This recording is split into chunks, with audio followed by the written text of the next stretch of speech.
Welcome to Mr. Ayodele here, the principal of Amao School here in Ebedi. Where's Ebedi? It is in Nigeria. I'm here before the Ebedi International Writing Program, so I'm very pleased to meet Mr. Ayodele here. Hi, good morning, Mr. Good morning, man. It's my pleasure to see you. Yeah, I'm very happy to being there in your site here and your community. So let's start to take about you. Okay. I'm Ayodele by name. Yes. So I'm the principal of Amao College Model here in Iseyin. So we know that as a school, school is the body where learning is taking place. And school is a body where we touch its life, when we impart knowledge on students to call their attention on where they are going wrong and to make that positive, meaningful things into their life. Yeah. And this school is about which secondary or primary or? We have two arms. We have primary, we have primary arm, and we have secondary arm. For the secondary arm, for the primary arm, has been existing for the past 30 years. While the secondary arm we started 2022, which is 3 years plus now. And we thank God with the population, with the standard that we're building on, and God has been helping us in promoting the school. Okay.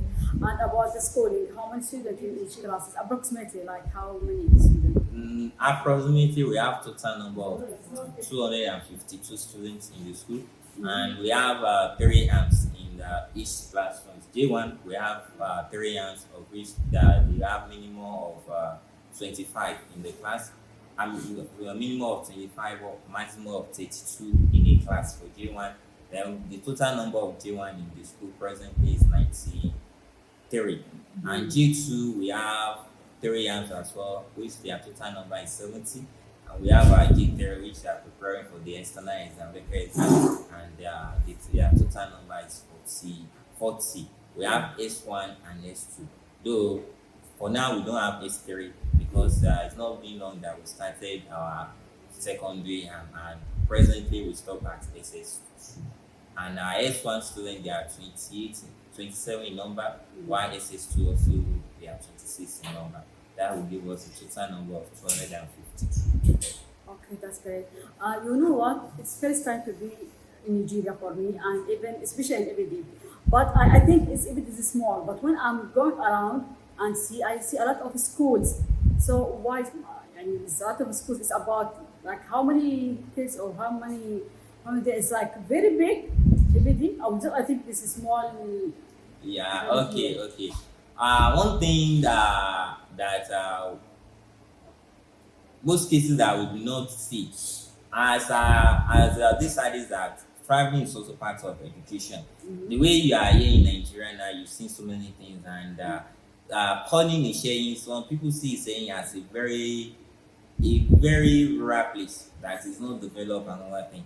But being here in Iseyin now, you've seen yourself that Iseyin is not a rural place that the way they call it. So Iseyin is full of so many natural things, and Iseyin is a very big city as well. So apart from Iseyin, we still have all those Agbawaye, Dawaye, I think it contains a tourist center, and that's where the school is planning to go on excursion this time around. And we believe that going to Dawaye, there's so many tourist things that we can learn from it, and we look at documentation there. So in short, Iseyin is a very big place and it's a developed place as well. Not as the way people see it outside that this place should be a bush or something. Iseyin is not a bush. And part of the things that we enjoy here, you know that in Nigerians the electricity is not that standard. But presently the Iseyin as a state or as a city, they even enjoy more light than those that are staying in the city. I live in Ibadan, but I work in Iseyin. But what I can justify between the two is that Iseyin has still benefits some things from they are still benefits some things that other cities are not benefiting. So Iseyin is a nice place and it's a very big place. Yeah, it's a very big place. And I would ask about some school. I read what they write about no religion. I sense maybe some issue about that, or you can explain for me. One what thing that with means. our own school, Amao Model School, is we believe that we are all equal, and it's the same creator that created the both party, Muslim Christians, and Yes. that's the major religion we believe in. So we believe that there are some schools that their school is just pure Muslims and pure Christians. And when we are discriminating, we know that it's just like a form of creating enmity between the two religions. So I believe that for them to choose the faith is God that directed them in that way, because it's even written in the Quran. They are in an hadith that I only God say I will make those that want to make you to be in this one. So for that, in this school we are not religious bigots. We believe that doing things together we create that familiarity between the religions and to make peace exist in the states, in the country. So our school, we are not religion bigots, and in the school now presently we have our mosque where the Muslim students worship by 2:10 to 3 to 2:50, while we have a fellowship center for the Christians too that they do their worship there as well. And with this, the school has been promoting that helping the school. The school just started almost 3 years, and with the population that we have in the secondary, and I think it's something, and it's part of what is helping us. Wow, that's amazing, really. Let me ask about you about the environment of the schooling. How's it be? How it's look like? Because mashallah, it's so big, the places, and still have many classes. Still have a second part here. At times as a school, the work of the school always is in progress. So the school is a big for now, but this is not our destination yet. We believe that we can have something bigger than this. And the secondary school and the primary school and the vicinity. If you look at where we are just like it's a residence area. And that being in the residence area is just an added advantage for students, because there's some parents will consider that for me to go travel so far to travel so far before my student can have a better education, and provided they see the standard here in the school.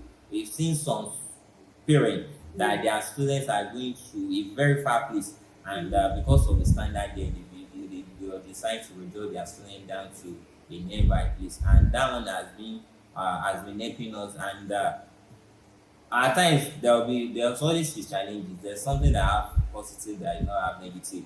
So the positive aspect of it is that we're in the residential area where we mingle with people, where they see our work, when they see that we're still giving the best. And the other side is that that when you're in the residential area, they will try to monitor everything that you do in the school. That is that how they're supposed to do it? Is this how they're supposed to do it? And this one is also part of the factors that keep us moving. Yes, and today we are coming as writers to your school, and me and my colleague we introduce different things. So one of the things I wanted to discover with the student here is about VR, is virtual reality method, or how to discover these things here in the school. So we already we want to take from students from you to come to our residency, and we talk to him and tell him something.